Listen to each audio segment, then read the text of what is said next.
Roger, you like that book? Brother Mike, it's quite a book. A lot there that you don't see, Chris. You learned a lot in there, even Wyomer, huh? Anyway, it's a great book. When you look at it from Hebrew, boy, it makes a world of difference, doesn't it? Anyway, and the book of Genesis is the foundation of the whole Bible and the foundation of all of man's theology. You get the book of Genesis right, you get the rest of it right, if you want to bend your theology to it. Anyway, Mark, Kata Markos, Gospel according to Mark.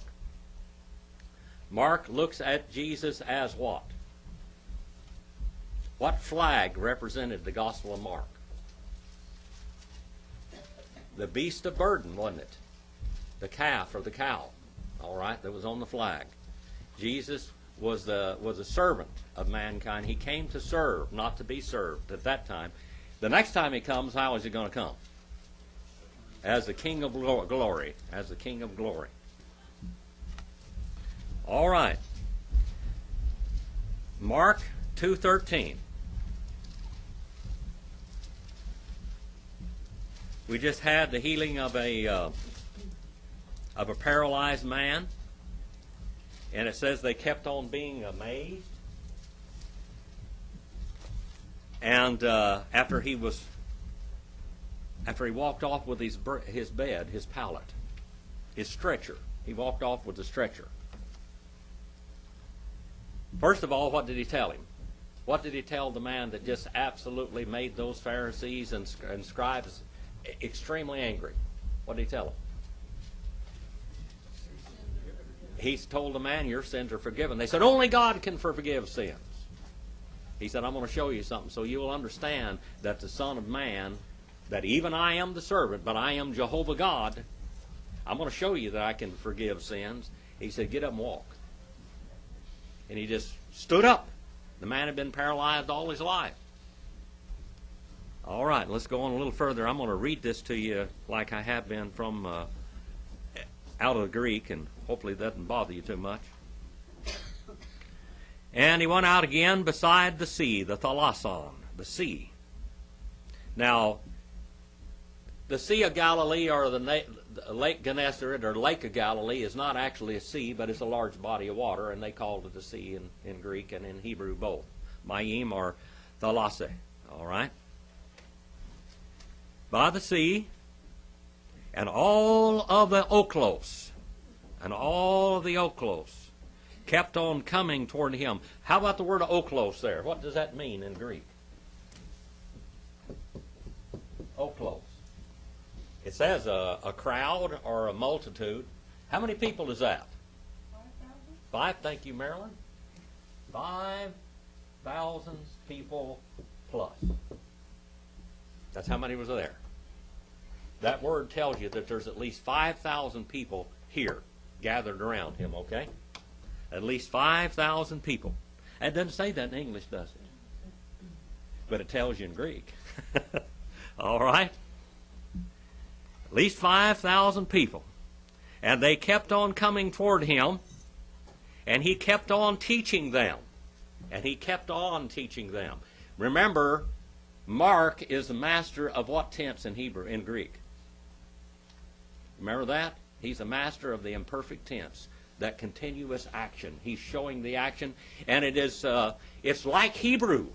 Hebrew is a language of action, okay?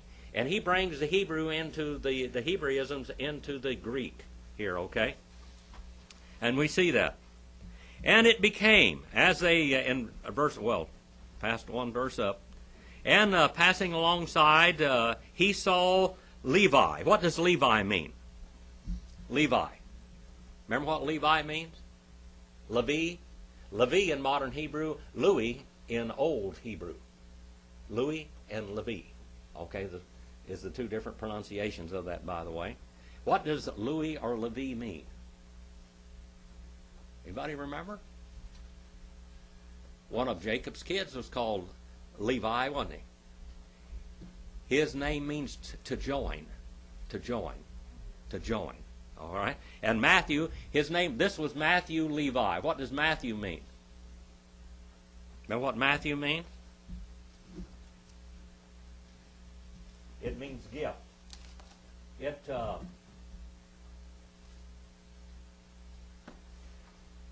in Hebrew,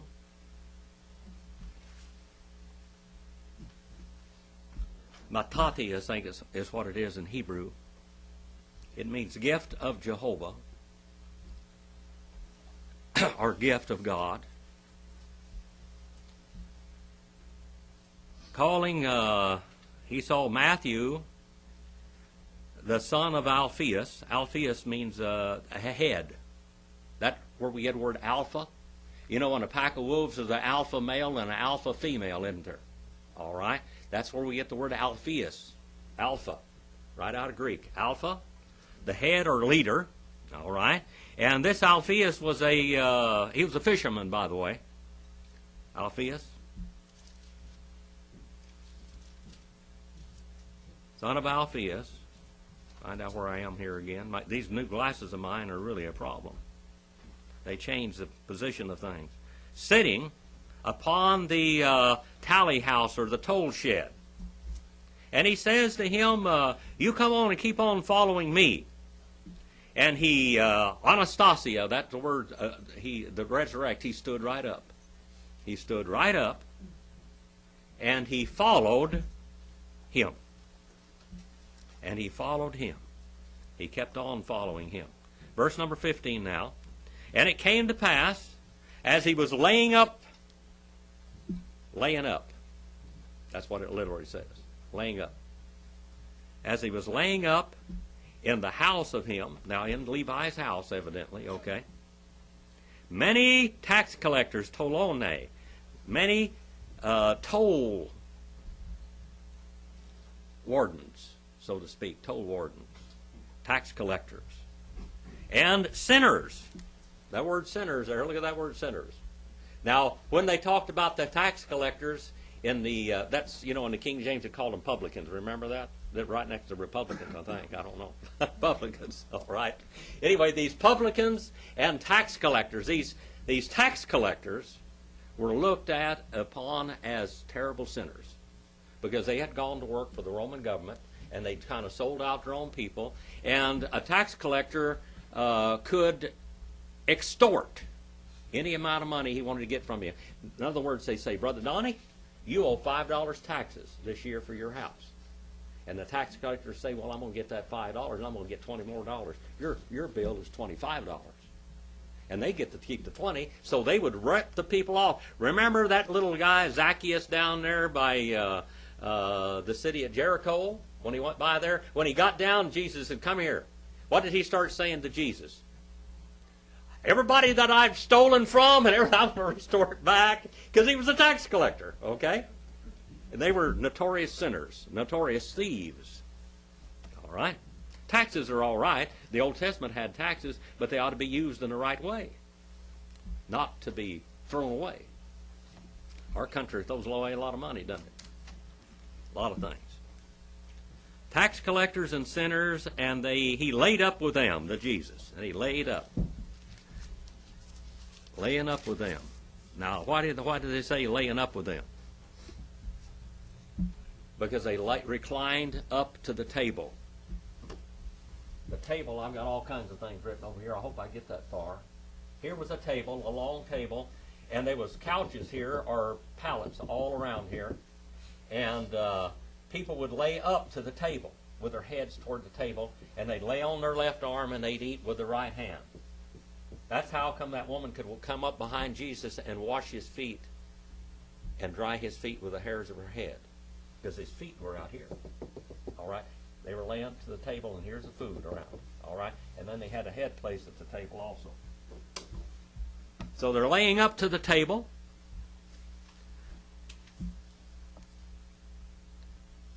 And many of the disciples of him, they were there, kept on being there.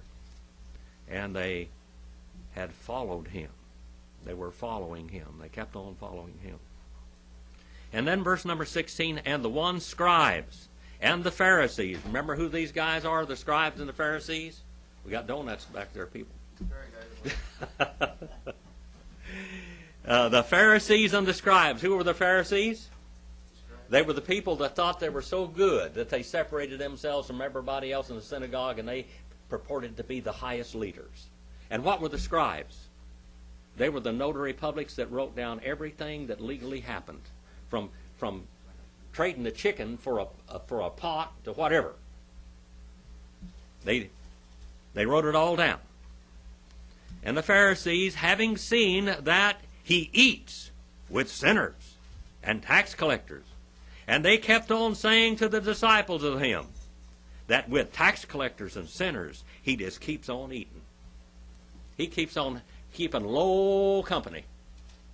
Low company. Who were some of the sinners that Jesus saved? Name me a couple of women. Boy, the women were really wild back in those days, just like they are today. Who were some of the wild women that Jesus saved? Huh? Mary Magdalene. That had a lot of devils in her. She was probably a prostitute in the city of Magdala, where a lot of commerce was going on. And that new movie they came out with, new movie is probably 10 years old now, that the Da Vinci Code.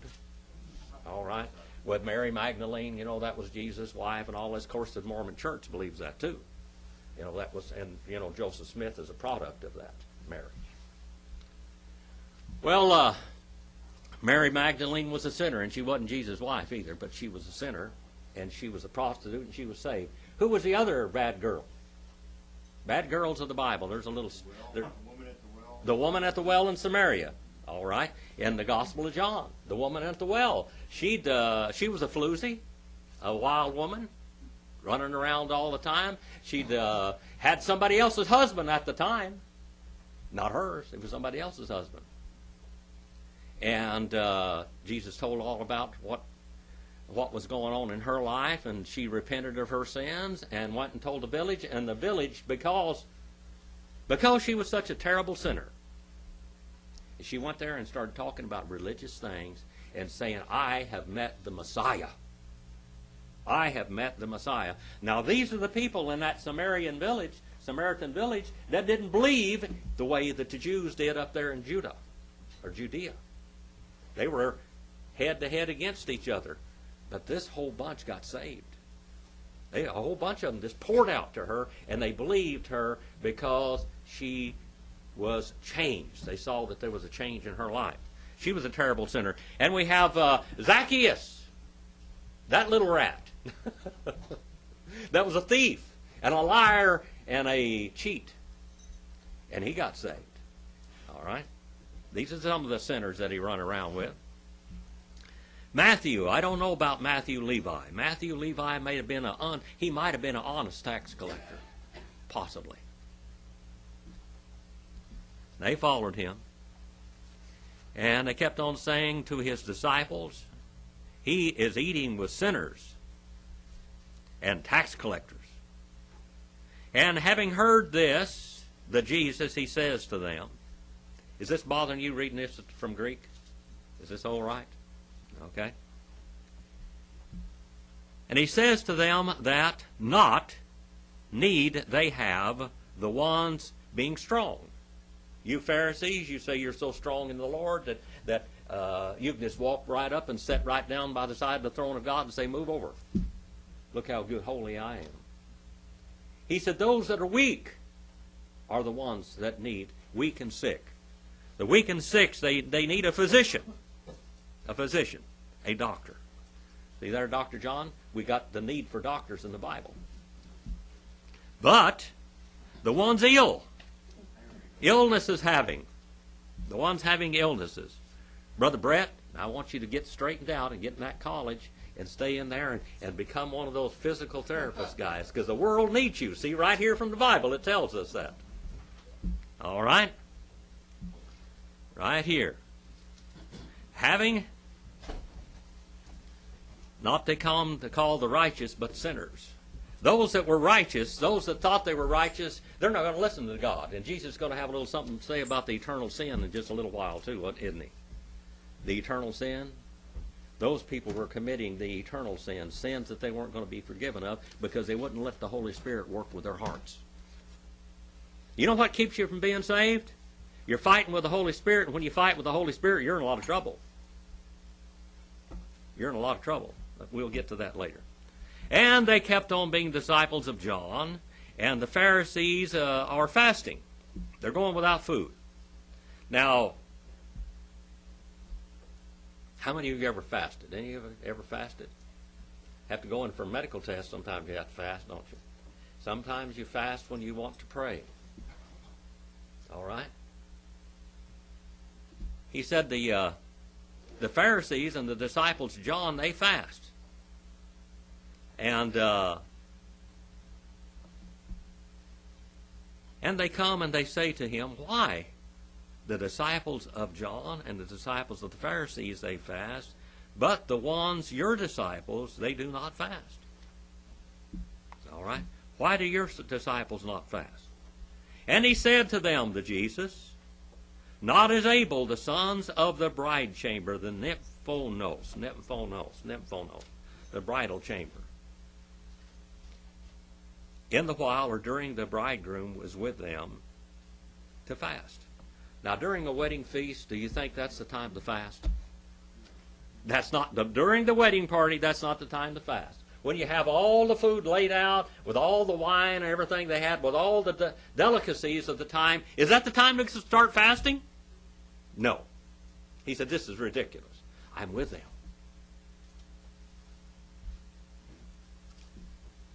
The Hebrew wedding. I had a friend of mine write a story about the Hebrew wedding. James Nye. And he talked about the calling of the bride. Now, who was the friend of the bridegroom that called the bride and told them that the groom was coming? In the Old Testament, we have a friend of the bridegroom in Eliezer, when Abraham sends Eliezer over there to his family, and he gets Rebekah for Isaac. That's the friend of the bridegroom. All right? He called her and brought her to him. Now, the friend of the bridegroom in the New Testament is whom? Eliezer was the type of John the Baptist in the Old Testament. John the Baptist is a type of the friend of the bridegroom. He's the one that calls the bridegroom and says, the groom is here. Get ready. And she gets her wedding clothes on, and she meets him. And Jesus called out from those that John the Baptist baptized. He called them out, and they were the bride. Every one of them were baptized with his baptism. All right? And John the Baptist is the type of the friend of the bridegroom. He is the friend of the bridegroom. And he said, what time they have the bridegroom with them, not they are able to fast. But shall come the days when taken away from them the bridegroom, and then they will fast, in that the day. Now, when's that going to be? When was there a bride? When was a groom going to be taken away from the bride? Who is the bride, by the way? The church. All right, this is the church that he called out. He's with his church right here. I mean, the church is here. This is before the day of Pentecost. Remember that. All right? So many people start the church on the day of Pentecost. It was here already. John the Baptist called her out. And then Jesus came and called his bride to him. And then he starts with a little mini parable, what we call a mini parable, the parable of the cloth, the parable of the cloth. Now, most of you people aren't very old, okay? So you don't know what I'm talking about. That's the truth, okay? How many of you wore 501 Levi's? Anybody here, 501 Levi's? The old 501, original 501 Levi's? Okay. I wear them all the time, okay? Unsanforized. You know what sanforized means? Unshrunk cloth. When you buy 501 Levi's, what do you have to do? You have to buy them bigger than what you wear. All right? Now, I've got about a 36 waist, but when I buy them, I got to buy about a size 40. Because they go when you wash them.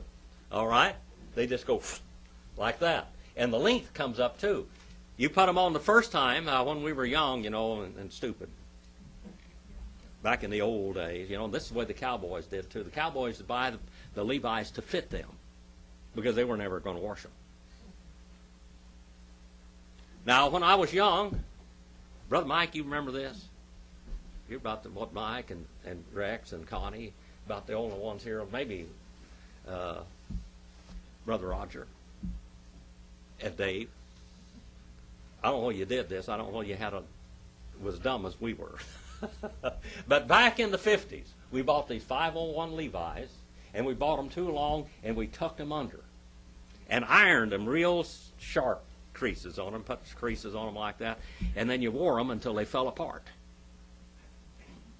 You didn't wash them, and they just get slick and shiny, because the way you washed them is you took a wet cloth and you washed them on you and just let them dry.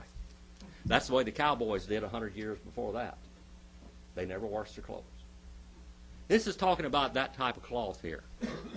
This cloth would shrink when you washed it. So you couldn't take a new piece of cloth and put it on an old garment, because when you sewed it on there and patched it and you washed it, what would happen? It would tear it up. Simple as that. All right? And he said, no one will patch a rocos of cloth unwashed, is what it said, unfullered. All right? The fuller's field. All right? The fuller's field is where you went out and got soap. Okay? Unfullered. And sews upon the garment an old, and except, he says, that the fullness of itself, the new, and the old, it will tear it apart. It will become rent and split. Schisma. Schisma. Schisma is what the word is there. It'll become torn. Schisma. When a person has a torn personality, they are what? Schizophrenic. Torn. That's what the word is. It's torn. All right? 22. Verse number 22. No man puts, it's another little mini parable here now. No man puts wine new in wineskins old, except, or will burst the new wineskins, or the old wineskins. And the wine and the bottles, the wineskins, both perish. What you do here, what it's talking about here, back in these days, how many of you ever seen a sheep herder carry around a leather bottle? And they would squirt, they used to have wine in it. They carry wine in it. Now, they would take this and they would put new, fresh grape juice in there. Get them off to Saison Blue, okay? And they'd put it in there and seal it. And it would stretch and ferment, and it would stretch the leather far as it could be stretched. And after it was fermented, it would become wine and so on and so forth, and then they could drink it. Now, if you take and put new wine into a wineskin, a piece of leather that's already been stretched as far as it gets stretched, what's going to happen? What's going to happen? It's going to break it. And what Jesus is trying to tell these people, the whole story here, the whole solution to the problem is, you people are living in the Old Testament times. You can't apply the Old Testament to what's going on right now. All of those feasts and all of those sacrifices in the Old Testament was pointing toward me. Don't try to apply that, and don't follow that anymore. I'm here. I'm here now. The King is here. The Messiah is here. I'm the sacrificial lamb that all of those sacrificial lambs stood for. You don't have to kill any more lambs. Today, if Israel was to offer sacrifices, what would it be? Blasphemy to God. The book of Hebrews tells us it is blasphemy to God. Brother John? No. If they were to observe those sacrificial offerings, it would be blasphemy, because the one real sacrifice already came. Jesus came. He said, you're doing violence to the law. that you say you're protecting, you're doing violence to it. Because all of the feast, the Feast of First Fruits, what did that represent? The Feast of First Fruits. What did it represent? What did the Feast of First Fruits represent? What was the Feast of First Fruits represent? What did it really represent? It represented the resurrection. Easter is the Feast of First Fruits. It represents the resurrection of Jesus Christ. The resurrection. All right? All of these, the Feast of Tabernacles, what did the Feast of Tabernacles represent? That God provided for His people out there in the wilderness for 40 years. They didn't have to go out and buy new clothes. He provided for them. He provided a shelter for them. All of this. And God kept saying in the Old Testament, why did He have the tabernacle built? Because He said, I want to dwell, I want to tabernacle with my people. But where was that fulfilled in the New Testament? Or was it filled up? Where was it filled up? What verse in the New Testament tells us that God tabernacled finally with His people? Kata Iwane 1 and 14. Kai hologo sarx aganato, and the Jehovah flesh He became and tabernacled among us. All of these feasts represent what Jesus did. We don't have to do them anymore. All right? There will be, in the 1,000-year reign of Christ on earth, the Lord's going to be up with His bride. Israel's going to be out here doing what they were supposed to be doing all the time. They could have had that back here, way back here. But they didn't. They refused the millennial kingdom. God showed them all the things He could do for them in the millennium. He'll heal all their sicknesses. That's what Jesus did, didn't He? He provided food for them. He healed the land. He healed the waters. Whatever. He did it all. He raised the dead. Healed all manner of sicknesses. And He told Israel, you can have this right now. And they said, no way. No way. No way. We don't want it. Well, for 1,000 years, Israel will have 1,000 Feasts of Tabernacles. And then they'll realize that Jesus did come and He did tabernacle among them. And they'll represent that on this earth for 1,000 years. Let's go on a little further now. We got past these little mini parables here. What verse were we on? Which one? 23. And it came to pass that in the Sabbath, or during the Sabbath, that He passed by a... it's definitely not a cornfield, is it? They didn't have any corn over there. What was it? A grain field. All right? They went by a grain field. Now, what kind of grains did they have in Europe? You know that 3/5 of all the food in the world came from America after Columbus left in 1492. When he went back, he took all kinds of food back to Europe. They were starving to death over there. American Indians were eating a 2,500 calorie a day diet, and Europeans couldn't even get 500 calories a day. They were starving to death. They took potatoes. He took corn back. Corn revolutionized the world. Sweet potatoes. All this during during Thanksgiving, people make sweet potatoes, don't they? Usually have sweet potatoes out there. That's American food. Most of the beans that you have on your table are American food also. All the corn. All right, He passed by the grain fields, and the disciples of Him, they kept on the way to make plucking. Plucking the ears of grain. Plucking the ears of grain. They would pluck the barley or the wheat, and they'd rub it in their hand because it was ripe. And have you ever done any of you ever done that? They were hungry. And by the way, the law of Moses said that if you walk through a man's field, that you can eat whatever that's on an orchard, on a grapevine, you can take a few and eat them right there. You can't haul any off. That would be stealing. But you can eat. If you're hungry, you can eat from that man's field. So what His disciples did, they took and they rubbed this wheat or barley together, and they would eat the grain, chew the grain up and eat it. All right? That's what they were doing. They were chewing this grain up and eating it. And then, and the Pharisees, they kept on saying, see this imperfect tense there? They kept on saying to him, this is like a Hebraism every time that Mark does this. They kept on saying to him, behold, why, during the Sabbath, or in the Sabbath, why do your disciples do what is not lawful, what is not permitted? What is not permitted?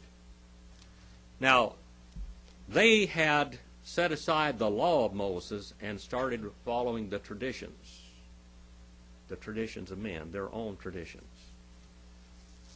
And he says to them, didn't you ever read what David did when he had need, when he hungered? Now it just brings out something here really important. Now Jesus is the son of David, isn't he? All right? He's the one that's heir to the throne. He's the son of David. That he and the ones with him, how they entered into the house of God, during the days of Abiathar, the high priest, and that the loaves, the ones setting forth, he ate. What loaves is it talking about here? Out the table of showbread. Now, how many loaves of bread were on the table of showbread? 12 loaves of bread on the table of showbread. Okay? And David, he entered in there, and he said, my men and I are starving. Okay? He said, we need something to eat. And Abiathar, he tells them, well, we don't have any bread here, nothing but priest food. Nothing but sacrificial meat that they'd offered, and the things that the priests would eat during the service. And the priests were allowed to eat after the bread was out there for so long, they would take the bread and they would eat it. Only the priests were allowed to eat that showbread. Okay? And he said how that Abiathar, the high priest, gave the bread to them and they kept on eating it. All right? And he kept on saying to them, the Sabbath, all right? He kept on saying to them that the Sabbath was made for man. Man wasn't made for the Sabbath. The Sabbath was made for man. Man was not made for the Sabbath. The Jews looked upon the Sabbath as a holier than God day.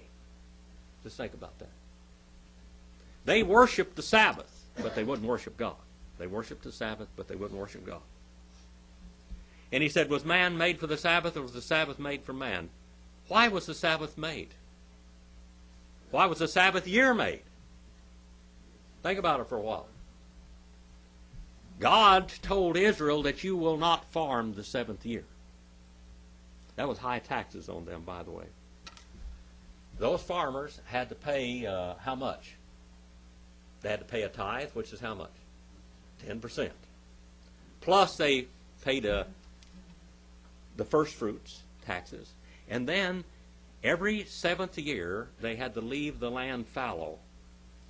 And whatever grain, they had orchards and they had vineyards, all of this had to be fallow. They were not supposed to take anything from those things. Who were the grapes and who were the orchards and who was the grain fields for during that seventh year? Who did it go to? Huh? The poor. A landowner could not harvest his grain. He could not pick his grapes on that year. That was for the poor and even for the animals of the field. God provided for them. That was pretty heavy taxes, wasn't it? All right. The land was supposed to rest too. If you look at land that is rested, where Maryland's gone. They had about a 300 and 400 acre farm out there, but not by us. And you have to let the land, I think it's set for 5 to 7 years if you're going to go organic with the land, because it's got so many pesticides and chemicals in it naturally. That how long, Brother John? Is it 7 years? I can't remember how many years you can't farm it at all. It's just got to lay there. They let this land lay for 7 years, and they put a wheat crop in there, and I mean to tell you, whoof, that crop grew. Because the land had rejuvenated itself. You know why God gave man the Sabbath? So you could rejuvenate on that day. Rejuvenate. Build yourself back up. You work 7 days a week. Even the horses in the old days. Brother Connie, Brother Rex, did you ever work horses? Oh, yeah. You know what Monday morning sickness is? For me, I do. How many of you know what Monday morning sickness is? Anybody? You take a horse and you work it real hard. And you let it rest and feed it too much money or too much food on Sunday. And then on Monday, when you take him out there, he'll just start sweating. He'll be sick. He'll tie up. Because you let him rest too much and you fed him too much. If you're going to let him rest on Sunday, don't feed him much. Because the next day it's going to be hard on him. That would be the good day to fast, wouldn't it? Huh? Even animals can tell us that. All right. Monday morning sickness. All right, the Son of Man. He said, verse number 28, and so is also the Son of the Man. He is Lord. He is Adonai of the Sabbath. He is Adonai. He is the Lord of all the Sabbaths. Now the third chapter of the Gospel according to Mark. Having entered again into the synagogue. And he kept on being there, a man having a dried out hand. A dried out hand. Have you ever seen anyone that had a hand that was just withered up? Just dried, just withered up. About 2 weeks ago or something like that, I went down, I think it was a week ago when I went down south to the doctor. Went down there and they looked at me, the doctor did, and she did all kinds of tests, and she said, you've had a stroke. She said, was your face is not symmetrical anymore. Your eye on the right side is kind of sagging, and your face is sagging on that side. Was it that way before? And I said, no. And she said, well, the mercury has caused you to have a stroke. Many times when someone has a stroke, the hand will just wither up. The foot will wither up. They can't walk. They can't use that hand on that side. That's probably what had happened to this man. He'd had a stroke or whatever. Maybe he was born with his hand small or something. Maybe a birth defect, but either he had had a stroke or whatever. Anyway, his hand was just withered away. And now look and see what happens. And they kept on watching him carefully. That if, during the Sabbath, that he might... What's the word therapeutic mean, Brother John? Dr. John? Therapeutic. Huh? It fix your health. All right? Therapeutic. Therapy. Physical therapy, Brother Brett. Physical therapy. Here's another word. See, now that's a bona fide. That if you will do therapy on this man, in order that they might blaspheme him, they might accuse him, they might castigate him, chew him up. All right, they're going to see if he's going to heal this man. And he says to the man, the one having the dried out hand, come here in the middle of all these people. Get out here in the middle of them. Raise up and come out here in the middle. And he says to them, now he asked them a question because he could read their hearts, their evil black hearts. Okay? Is it lawful during the Sabbath to do good or to do evil? A life to save or to kill? What is it? Now they already, the law of Moses said that that's during the Sabbath, if a calf fell out there in a mud hole or a sheep or whatever, you could drag him out because you were saving a life. But the Jews, with their little Talmud and their little, what's the other one? The traditions. Paradidomi. I know what it is in Greek. Anyway, their traditions. They said, oh, no, you can't do that. Only if it's life-threatening. And if a man gets hurt, you have to just let him suffer till the next day. That's instead of going to the doctor. You ever been called out, Brother Dr. John? You ever called out for somebody who needs help or in the middle of the night or whatever? Yeah, you go out and help them, don't you?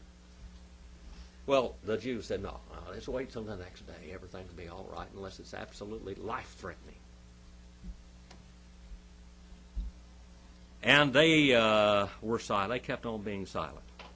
And looking around at them, he looked at their eyes with great anger. Jesus looked at them with great anger, these Sadducees and the Pharisees and the scribes. He looked at them. I mean, he gave them an evil gaze because they were evil. All right? Being greatly grieved upon the hardness of the hearts of them. And he says to the man, stretch out the hand of you. And he stretched out the hand, and he became restored, the hand of him. And going forth, and having gone out, the Pharisees immediately, with the Herodians, and these were their enemies, the political enemies, the Democrats and the Republicans got together. Because they want to kill somebody. They want to murder somebody. All right? They want to murder him. All right? They're going to kill this man. The Democrats and the Republicans, the liberals and the right extremists are all going to, everybody in between, they're going to kill him. The Herodians. And they counseled together. They kept on giving against him that they might destroy him. They might murder him. Now, in the Old Testament, in their law, it says, thou shalt not what? Thou shalt not murder. But they're going to murder him. Verse number 7 now. Yeah, they're making up their own rules as they go. They're changing the law. That's what the paradidomy was. That's what the traditions were. That's what the Talmud was. And the Jesus with the disciples of him, the habitual learners of Matheton, they departed toward the sea, and there was a great multitude, a polyplathos, a great multitude from the Galilee that kept on following him from Judea and from Jerusalem. I mean, the whole place was emptying. They were following him like the Pied Piper. There was something here this man was doing that the rest of these religious nuts had not ever shown them. The whole fulfillment of the Old Testament was coming to view right here. And from Idumea, and beyond the Jordan, and Tyre, and Sidon. I mean, everybody was following.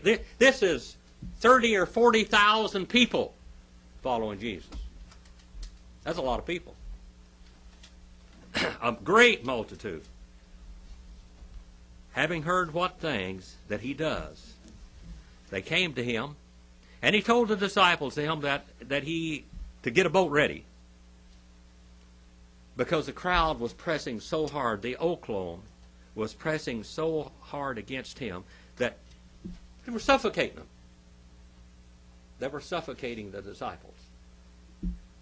He said, well, let's get out there on the boat, and I'll go out and I'll teach from the shore. And by the way, if you get out on the water, how many of you ever been out on the water in a boat or something? You can say one little whisper word, and you can hear it all the way across the lake. Jesus was using natural acoustics. In order that not they might press upon him, they might suffocate him.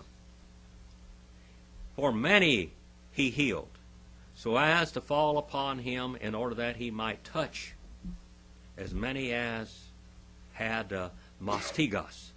Mastigas kept on having plagues of all sorts. Plagues. And the spirits, the unclean, when him they saw, they fell down. Whoever they were in, whoever they were dwelling in, fell down on the ground flat. And they kept on crying out and saying that you are the Son of God. Demons. Demon spirits. Daimonia. That's the word. Daimonia. What does daimonia mean? What does daimonia mean? Brother Mike, you remember what demon means? Daimonia? Little God. A supernatural being. Daimonia. Now, in Hebrew, it's Se'er. These demons are. Se'er. Se'er. What does Se'er mean? Se'er means a hairy goat. All right? You know, in this Greek mythology and everything else, they have these gods that some of them look like hairy goats, or they have the body of a goat. It's demon gods is what it is. It's demons. Okay? These are demons. Se'er. Demons. Diabolos. Diabolos means what? That means the destroyer, and we get the word devil from it. Diabolos. Devils.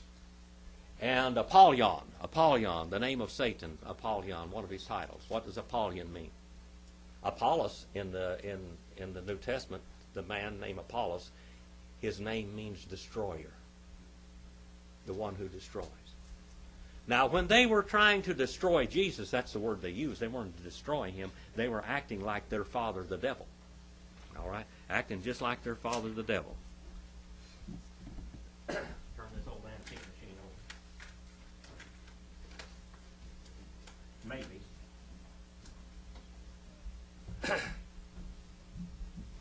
What verse are we in? Which one? 3 and verse 12.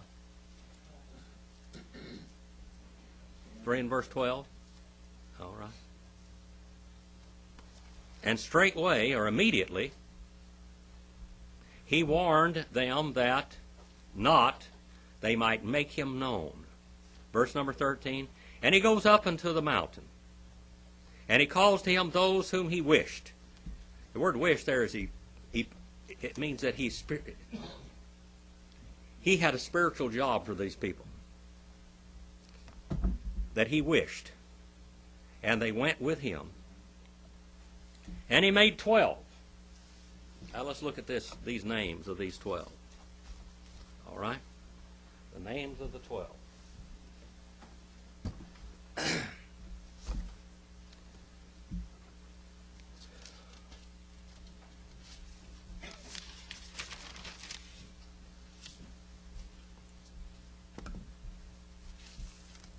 In the wrong chapter.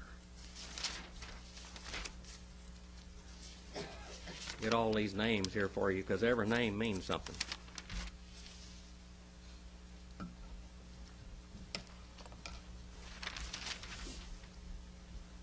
And he sends up in the mountain, and he calls to him those he wished to make apostles. Those he wished to make apostles. Now, what was the first gift placed in the church? 1 Corinthians 12, I think it is, and 28. Go to 1 Corinthians 12 and 28, I think it is. 1 Corinthians 12 and 28.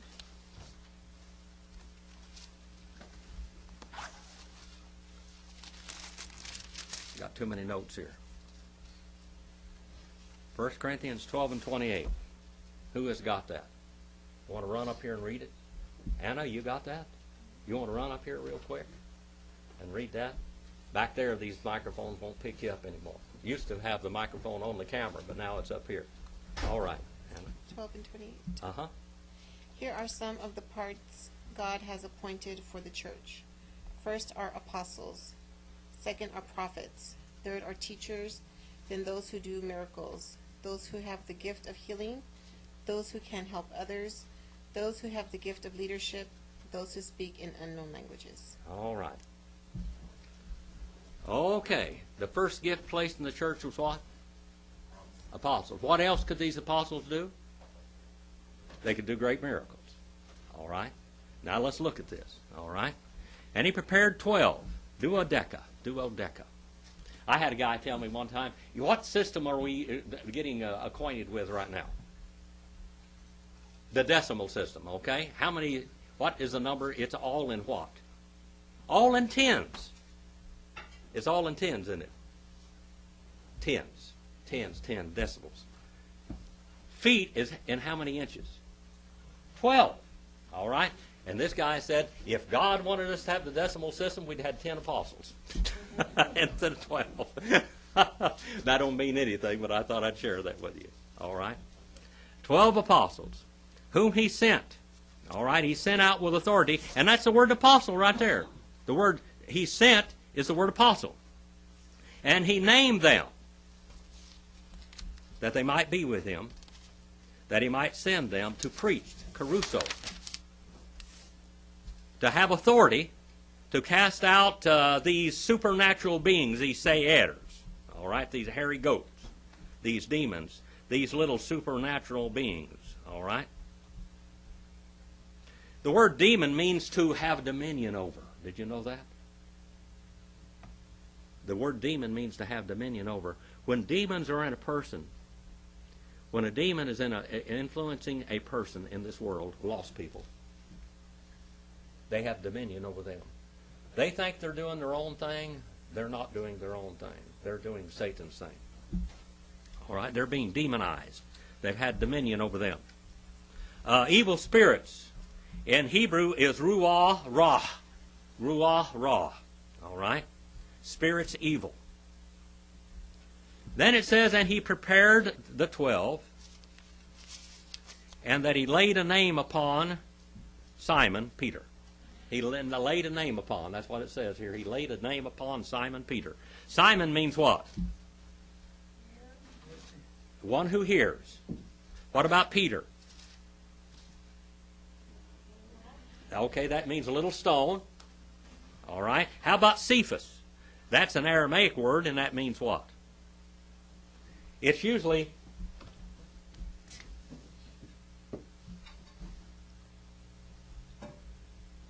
written like this in in Greek, but a couple of times it's written like this.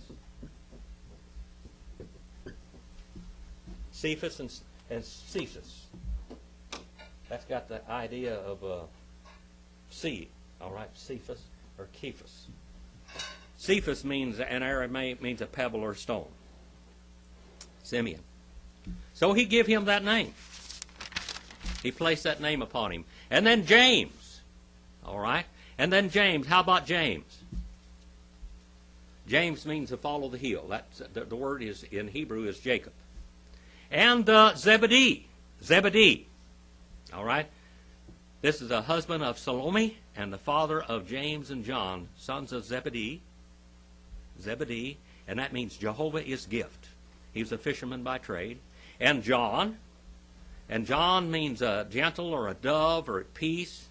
And the brother of the James. And he later placed to him names. Boanerges. Boanerges. Boanerges. That means sons of anger and rage. Sons of anger and rage. And I wrote all of this up here to explain this word Boanerges. Boanerges. What's Israel having trouble with over there in the Gaza Strip with right now? What's those people? What do they call themselves? Huh? Hamas. That's the word right there, Hamas. And in the book of Genesis 49 and verse 5, and we studied this earlier in the book of Genesis, those on Sunday afternoon, we find that Jacob's sons, Levi and Simeon, they converted the whole village of Shechem. All of them were converted to Judaism. And after the 3 days after they'd been circumcised, when they couldn't do anything, but they were so sore, those boys went in there and murdered every one of them. Murdered every one of them.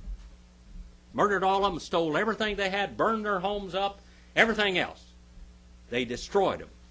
And in the 49th chapter, and verse 5, Jacob remembered it on his dying bed. He said those boys were instruments of Hamas, of violence. Violence. Sons of violence. We're going to find out that 2 of Jesus' disciples were Sacarii. Sacarii means what?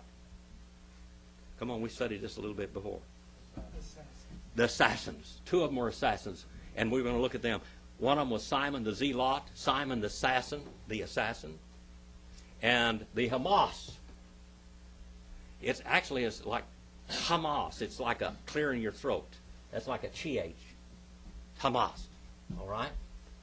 And it means the Sacarii, they were instruments of wrath, of cruelty, of anger, of rage. The word means to boil, to ferment. All right? To do harm, to do violence, to wrong, to be foul, to damage. All right? Now, these two boys here were violent, thunderous. It says sons of thunder in King James or something like that, doesn't it? These were sons of Hamas, of great cruelty. But God's going to change them. To him names, Bonaire, sons of thunder or sons of cruelty, which is the sons of thunder. Thunder. Brontes. What animal, what ancient animal was named after this word in Greek? What? Brontosaurus. The one, the thundering animal, the big thundering animal. All right? Now let's go on a little bit further. And Andrew. What does Andrew mean? Manly or man. And Philip. Philip means lover of horses. All right? And Bartholomew. Bartholomew. This is Nathaniel of John's Gospel, and Matthew. Matthew means joined. All right? And gift of God. Mathati. 1 Chronicles 15, 18, and 21. There was a Mathati or Matthew in the Old Testament too. And Thomas, which means twin. And James, of course, that's Jacob. That means to follow the heel. And Alphaeus, which means the head or leader or chief, the alpha person.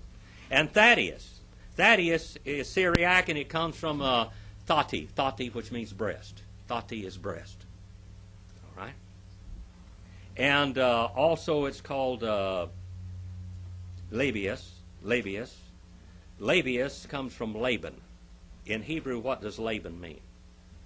White. All right? White. And, of course, the breast is white, usually. That's covered up. That's the idea. All right? The thati, or the breast, is white. And Simon, of course, one who hears, the Canaanian. And this person is the one of the Sacarii. These are one of the assassins, the Jewish assassins. They say that the island of Sicily was founded by these people, that they went in there. I have a friend that traces his lineage through DNA right back into the Levantine or right back into Israel. And his people went in, and they were the fathers of the mafioso. His fathers were mafia. And they would carry a dagger that was long like this, and it was sharp on both sides. It was a very long, thin dagger. And the Sacarii would go out, and the Sacarii are those people that inhabited Masada. These were the Sacarii. Okay? These Sacarii would slip out among the Roman soldiers, and they'd take this stiletto, they'd pull it out, and they'd hit it right in their stomach and push it up and twist it in their heart and bleed them out real fast, and they'd just walk away, and they would die as they hit the ground. The Sicilian banquets later on were like this, where they would come in with the long coats with that long knife underneath, and they brought this into America, when the Italianos came into New York and all that. They had the Sicilians that came in there that were the Black Hand, the stiletto men, the men of the dagger men. And they would come in and they would stick that thing in their belly and twist it and walk off. And they'd stand there and just fall dead. 2 of Jesus' disciples were Sacarii. Simon, we find out this guy probably gets saved. Okay? They were apostles. And now let's look on to the next verse. And Judas Iscariot. Judas, the name Jude is Judas. The name Judah is Judas. All right, praise Jehovah. The man from Kerioth. In Genesis 35 and verse 27, there we have the city of Kerioth, all right, which also handed over him or delivered him up. All right. There's where you are for today. I got you that far. All right. Thank you for your attention. I hope you learned something from God's Word today. If you're here today and you don't know the Lord, the only thing keeping you from being saved is those demon spirits controlling your life. We're going to talk about those demon spirits and the eternal sin next week. That's where we're going to start out, 3 and verse 20. Thank you for your attention. God bless you. Who's coming up here? Who's the person? Brother Brett, you doing this? Who's doing it today? All right. About time I did something. Yeah, it's about time you did something. Now, you said it. I didn't. Well, actually, he said it first back there. He's lighting me up back there. Hello, everybody. You guys, you ever want to go on a trip to Israel? Have you guys all been to Israel? Any of you guys? Because there's a trip coming up right now that you guys can go on. So Monday's the deadline to reserve seats. Come encounter the roots of your